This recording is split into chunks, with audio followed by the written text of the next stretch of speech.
Olá, eu sou Ricardo Soares, líder do Ministério Tríplice Aliança. Eu resolvi fazer esse vídeo diante de um drama vivido por todo o Brasil esta semana, de uma garota no Espírito Santo de apenas 10 anos que foi estuprada e logo em seguida feito um aborto. Eu quero dizer para você que eu não vou fazer um vídeo muito longo, mas também não irei fazer deste assunto um assunto simplório.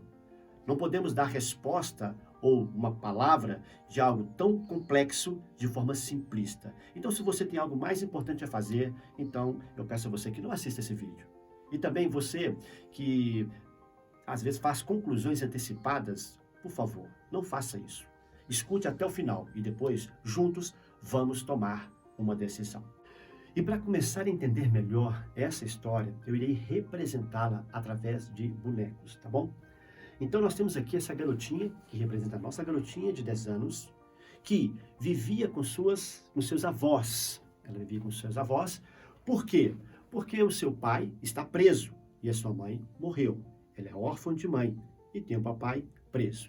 Mas também tem o seu tio, um homem, representado aqui por esse boneco, um homem de 33 anos, o seu tio, que a violentou, estuprou, cerca de 4 anos, culminando numa gestação de um bebê de 22 semanas e 4 dias.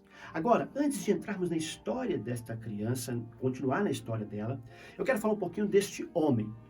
Este homem, esse acusado, ele foi preso em 2010 por porte ilegal de arma e também por associação ao tráfico de drogas. Depois ele foi solto para aquela saidinha que nós já conhecemos muito bem, temporária, acabou não voltando para a prisão.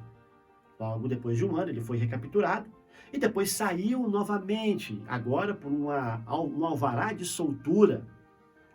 Esse alvará de soltura que os nossos juízes costumam dar, de acordo com as nossas leis, que são, inclusive, trabalhadas e feitas pelos nossos senadores e deputados, alguns deputados e senadores. Então, queridos, esta garota de 10 anos de idade, durante esse tempo todo que foi violentada, ela acabou, entenda agora, foi descoberto que ela estava grávida de um bebê de 22 semanas e 4 dias. Então, durante todo esse tempo, agora essa semana, a sociedade se dividiu em 2 grupos. Aqueles que se levantaram em favor desta criança, e você pode ver que ela está aqui com uma venda nos seus olhos, porque nós estamos aqui protegendo a identidade dela. É muito importante que se proteja a criança. E quero dizer mais ainda para vocês, eu não estou aqui como juiz, e há uma cadeira aqui atrás de mim, que essa cadeira aqui está representando o banco dos réus. Eu não irei aqui de maneira nenhuma colocar essa menina como sendo acusada, assassina. Essa menina não pode se assentar nesta cadeira e não se assentará nela. Então essa cadeira estará vazia durante todo o tempo que eu estarei aqui com vocês, ok? Voltando à história dessa garota. Essa garota, então, ela fica grávida e a sociedade se divide. E na internet, nas redes sociais, a mídia, artistas, toda a comunidade, cristã ou não, se posicionam. De lado, um grupo, que nós temos aí o Estado, nós temos a sociedade formada por grupos de mulheres, e um juiz, que ao final da história vai decidir o futuro do bebê. Por outro lado, nós temos pessoas religiosas, cristãos, pessoas de outros grupos de pensamento que defendem que a criança não deve fazer o aborto e que ela deve continuar a gestação, tendo assim, então, esta criança. Toda a sociedade se divide assim. E aí eu quero te perguntar, o que fazer diante de uma realidade desta? O que fazer? Primeiro precisamos entender, queridos, que, como eu disse, nós não estamos aqui para ainda maltratar mais esta criança de 10 anos. Ela é vítima. Ela está sofrendo, seja pelo que ela já passou e pelo que ela ainda irá passar. Ela precisa do nosso amor, da nossa atenção, da nossa ajuda. Mas o que poderia ter sido feito? Como entender essa situação, esse drama na vida desta criança brasileira? Eu quero aqui compartilhar o que eu penso a respeito disso. Primeiro, queridos, pela nossa ciência, nós chamamos aquela criança, aquele bebê que está no ventre da mamãe, é chamado de feto. E por muitos é defendido de que é apenas isso, um feto. De certa forma, durante um tempo embrião e depois um feto. Só que nós precisamos lembrar que esta criança, este bebê que estava no ventre desta criança de 10 anos, tinha 22 semanas e 4 dias. Olha, para alguns ela pesava inclusive 537 gramas. Eu quero te mostrar aqui, representando, não quero que você entenda o que eu estou fazendo.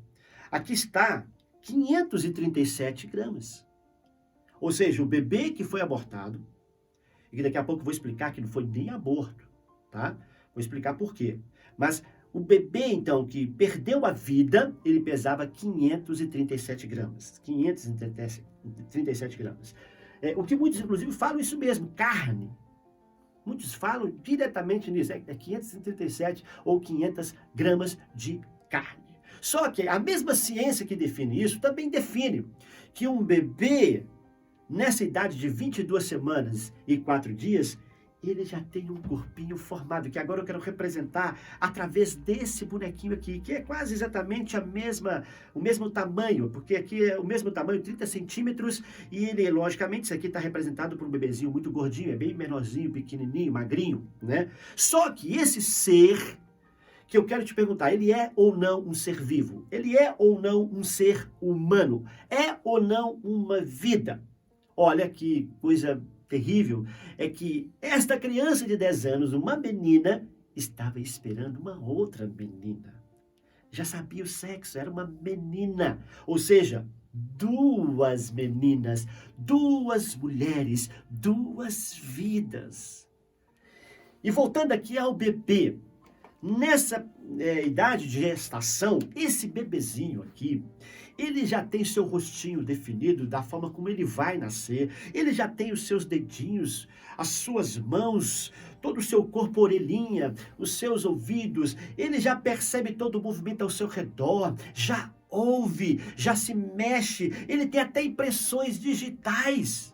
Olha que incrível, você sabe que a impressão digital ela é única, ela define a nossa identidade, nossa pessoa como ser único. E é interessante que essa impressão digital é definida, diz os estudiosos, que ao tocar, o toque do bebê no útero da mãe, o seu movimento ali no útero da mãe. É interessante também que esse bebezinho, que para alguns são apenas gramas de carne ou feto, esse bebezinho boceja, ele brinca com o cordão umbilical. Isso mesmo, ele sente já os sentimentos da mãe.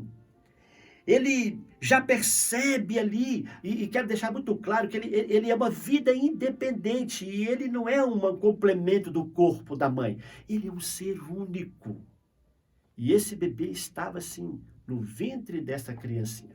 E toda a discussão era: a criança não conseguiria sustentar essa gravidez. A criança não podia sustentar a gravidez vinda de um estupro. Queridos, eu sei que deve ser terrível, e é realmente. Só o fato dessa criança ter sido abusada nessa idade é um drama. Mas eu quero dizer para você um drama maior ainda. É que ela não é única. Nós temos hoje no Brasil 4 crianças que são abusadas, violentadas sexualmente e que têm menos de 13 anos a cada hora no Brasil. E, infelizmente, o que eu vi esses dias acontecer é que usaram da história desta criança, usaram o drama vivido por essa menina de 10 anos para se promoverem, para levantarem suas bandeiras ideológicas. Alguns dos quais eu tenho tristeza de falar que não têm autoridade para fazer isso, como Felipe Neto e outros. Quem são eles para achar que podem defender a causa desta criança? A verdade, queridos, é que nós sabemos que foi preciso, devido a uma lei que guarda, na verdade, que guarda esta ideia, este pensamento de que se pode cometer um aborto devido ao estupro ou ao risco de vida da gestante, ou até mesmo o nascimento de um bebê que vai nascer sem cérebro, com deformação no crânio. Então imagine, nós temos uma lei de 1940 que fala disso, e agora, através do tribunal, sistema, nosso STF, ele acabou então colocando novamente que pode se abortar essa malformação do crânio. Agora, imagina, queridos, nós vamos definir o que é uma vida, ou alguém vai definir se quem deve viver ou não através de uma caneta, de uma lei. Quem vai decidir quem deve viver? Esta criança não corria risco de vida, segundo o que sabemos. Ela não corria risco de vida. E, de fato, ela estava correndo mais risco de vida e correu mais risco de vida. Por quê? Porque um bebê de mais de 20 semanas, segundo legalmente falando, segundo as nossas leis, poderia ter sido feito como foi feito esse aborto.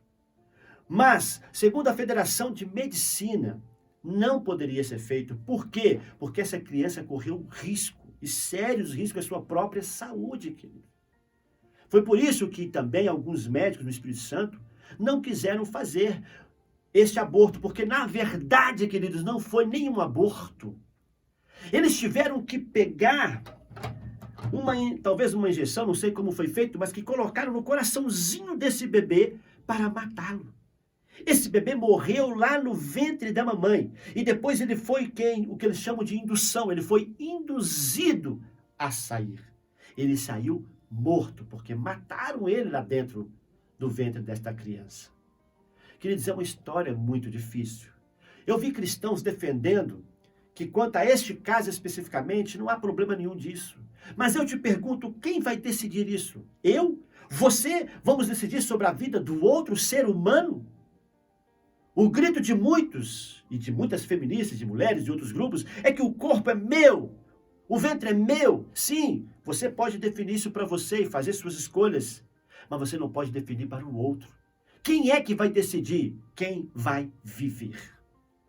Sabe, eu sou um cristão, e eu até agora não falei nada para você sobre isso. Mas se eu fosse aqui defender, de acordo com a minha fé, eu queria falar para você apenas 2 textos bíblicos. Primeiro, Salmo 139. Se você puder, leia lá. Você vai ver que riqueza de detalhes, falando justamente sobre a beleza de uma gestação. E o valor que Deus dá para uma criança que tem o seu corpinho ainda informe, mas que Deus já tem propósito para ela. E quem diz isso é um homem público, que vocês bem conhecem, o rei Davi. Mas também podemos ir para o próprio Senhor Jesus, que em Mateus capítulo 18 vai falar sobre os pequeninos. E sabe o que ele fala? Ele coloca uma criança no meio de todos os adultos. E ele diz que aquele que escandalizar um dos pequeninos é melhor não ter nascido. É melhor que ele coloque uma pedra no pescoço e que se afunde no mar.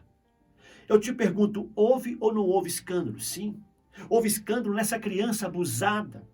E que não foi percebido esse abuso nem pelos seus avós, nem pelos amigos, e nem por esses que hoje estão gritando aí em defesa dela. Ela viveu isso e ninguém percebeu. A gente percebe o desastre com relação à família que nós estamos vivendo hoje. Agora, imagina, quem vai decidir? Quem vai poder dizer que esta vida ou esta vida é mais importante? Sabe o que nós entendemos? Que, infelizmente, a mesma justiça que defende a legalização do aborto, os mesmos que defendem os direitos humanos da vida, são esses que protegem, por exemplo, esse moço, inclusive com uma escolta militar muito segura, e que tem o seu rosto todo vendado para que não se saiba a sua identidade, e ele fica agora guardado, preso, não sabemos por quanto tempo, numa cela segura, recebendo alimentos e tudo mais. Eu não estou dizendo que ele não deve ser tratado dessa maneira. Eu nem posso dizer para você que temos o direito de desejar a sua morte, mas que ele pague pelo que ele fez, segundo a lei dos homens, e seja cobrado segundo a lei de Deus. Mas o que acontece é que o mesmo Estado que faz isso, que protege esse homem, é o mesmo que entende que este bebê, de apenas 22 semanas e 4 dias, não é um ser humano, é um feto. É apenas 500 gramas de carne, que na verdade esse bebê tinha 537 gramas, exatamente isso aqui. Queridos, eu quero dizer para vocês que eu estou muito indignado. Indignado porque vi cristãos defendendo o que não entendem, o que não sabem. Eu não estou aqui dizer que esta menina, como eu disse, né, ela sentaria-se nesse banco dos réus. Não, de forma nenhuma. Sabe quem eu acho que deveria sentar no banco dos réus? São esses que acham que são deuses e que podem decidir sobre a vida dos outros, que podem decidir onde começa ou termina uma vida. Sabe, todos nós entendemos muito bem que um ser humano, inclusive nossa Constituição, ele tem a primazia do direito à vida. Esta criança de 10 anos tem direito à vida, e se ela estivesse correndo risco de vida, eu seria um dos que falaria que não deveria ter o bebê. Mas aconteceu o contrário, ela sofreu mais risco de vida, fazendo essa indução, tendo essa atitude em seu corpo de tirar a criança dessa maneira, inclusive depois com certeza fez curetragem dos restos placentários ali, da placenta, mas seria muito mais seguro se pudesse segurar um pouco mais ou trabalhar talvez até uma criança, o bebê nascesse de forma prematura. Sabe por que eu te digo isso? Porque vale a pena lutar pela vida. A vida da criança de 10 anos, a vida da mãe, a vida do bebê, a sua vida, a minha vida. Eu quero pedir a Deus que tenha compaixão do nosso Brasil, que tenha compaixão do nosso povo e das famílias brasileiras, que tanto tem sofrido, que tanto tem se perdido e tem vivido uma derrota após derrota. Em nome de Jesus, que Deus possa trazer sobre a sua casa paz. E aqui deixo a minha palavra. Eu estou orando por essa criança e por esta família. E estou orando pelas famílias do Brasil. Deus abençoe você. Diante de tudo isso que vocês ouviram, qual seria a melhor solução? Será que o aborto, a morte deste bebê, foi a melhor opção? O trauma que esta criança de 10 anos sofreu para a retirada deste bebê não foi maior, tanto no psicológico quanto no físico? E se pudéssemos contar uma história diferente? Como, por exemplo, essa que eu vou relatar. Uma mulher que tem uma história extraordinária de superação, que aos 10 anos de idade foi estuprada pelo próprio tio, gerando uma linda criança que agora também é uma mulher de sucesso. Duas histórias de sucesso na vida de alguém que sofreu um estupro. Poderíamos ter uma história diferente, contada assim, mas foi feito um assassinato de um bebê, anulando assim a história de uma vida e seu propósito. Pense nisso. Eu sou a favor da vida. Que Deus abençoe você.